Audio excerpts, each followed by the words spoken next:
It happened so fast that no one could breathe. One moment, the chemistry lab was filled with the usual chatter of restless teenagers. The next, a towering senior named Mark had his hand wrapped tightly around Miss Carter's throat, slamming her against the wall. The glass beakers rattled. Gas hissed from an open burner. Everyone froze, except for Miss Carter. Her eyes didn't show fear. They didn't beg for help. They locked on his, sharp and unshaken, as if she'd stared down danger before, the kind that makes this look like child's play. And in the next 5 seconds, something happened that would end Mark's future, turn the school upside down, and make everyone in that room rethink who Miss Carter really was. The teacher they misjudged, Miss Emily Carter, was only in her 2nd year of teaching chemistry at Westbrook High. She was in her early 30s, calm, polite, and never raised her voice. The kind of teacher students thought they could walk all over. Her wardrobe was plain, her hair always tied neatly back, and she carried herself quietly. Most students liked her, but some, like Mark Jensen, saw her as an easy target. Mark was the school's golden boy athlete, popular with his friends, untouchable in the eyes of most teachers because his father was a wealthy donor to the school.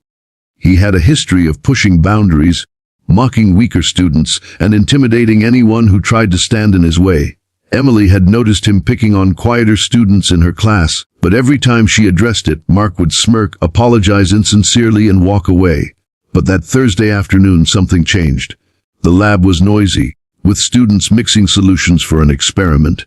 Mark and his friends were horsing around at the back, flicking bits of paper at a shy sophomore named Peter. Emily approached them calmly and told them to focus on the work. Mark muttered something under his breath, and when she asked him to repeat it, he stood up, chest puffed out. "You don't tell me what to do," he said, stepping closer. A couple of his friends snickered. Emily held her ground. "That's enough, Mark. Sit down." Maybe it was the tone in her voice, firm but controlled, that set him off. Maybe he was embarrassed in front of his friends. Whatever the reason, he suddenly grabbed her by the throat with one hand and shoved her against the wall. Gas burners hissed nearby, and a few students screamed. But Emily's eyes didn't widen.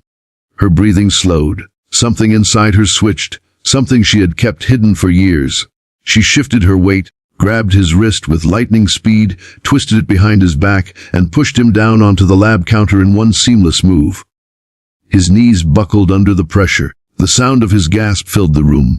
Everyone was frozen.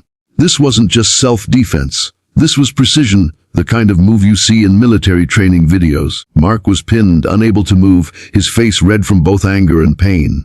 "Let go," she said, her voice low but steady. He struggled, but she tightened her grip, forcing him to stay down until he stopped resisting. Only then did she release him, stepping back as if nothing had happened. "Mark," she said quietly, "we're going to the principal's office." Now, the room was dead silent. Even the students who had been laughing moments earlier stared at her with wide eyes.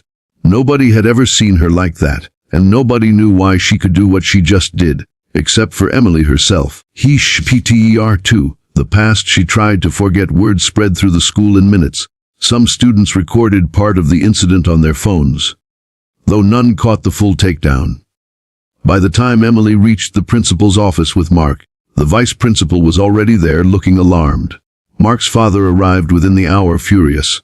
He accused Emily of assault, demanded she be fired, and threatened to sue the school. Emily stood quietly, letting him speak, but the principal asked for her side. "I acted in self-defense," she said calmly. "Mark initiated physical contact by grabbing my throat and pushing me against the wall. I restrained him using a non-lethal control technique until the threat was over." Her choice of words caught the principal's attention. A control technique. Emily hesitated for a moment.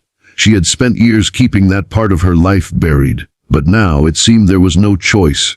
Before becoming a teacher, Emily Carter had served 8 years in the United States Army, specializing in military police and hand-to-hand combat training. She had been deployed overseas, seen real danger, and worked in high-stakes operations. But after losing a close friend in the line of duty, she left the service, seeking a quieter life, one where she could help people without violence. "I didn't want my past to define me," she explained softly. "But I also won't stand by and let someone endanger me or my students." The room fell silent. Even Mark's father seemed caught off guard. The vice principal spoke first. "Emily, you're saying you were trained for situations like this?" "I was trained for much worse," she said. The school board reviewed the security footage and interviewed the witnesses. Every student who spoke confirmed that Mark had attacked her first. The footage, though grainy, showed the exact moment he grabbed her throat. Mark was suspended for the remainder of the year. The college scouts who had been courting him for a sports scholarship quietly backed away after hearing about the incident. His reputation as the untouchable golden boy vanished almost overnight. In the weeks that followed, Emily noticed something remarkable. Students began treating her, and each other, with more respect.